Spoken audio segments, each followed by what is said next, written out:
बता तेरी रजा क्या है. Today I will tell you about Allama Iqbal.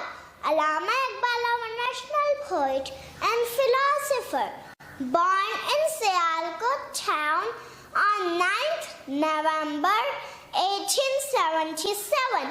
He wrote poetry in Urdu and Persian languages.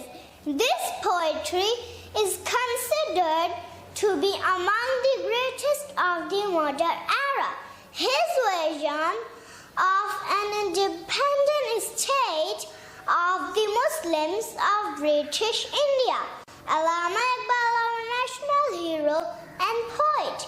He wrote lots of poetry for us, such as Bacche Ki Dua, Makra aur Makhi, Hamdardi, Pahad aur Gilari. These are the most famous and interesting poetry for children.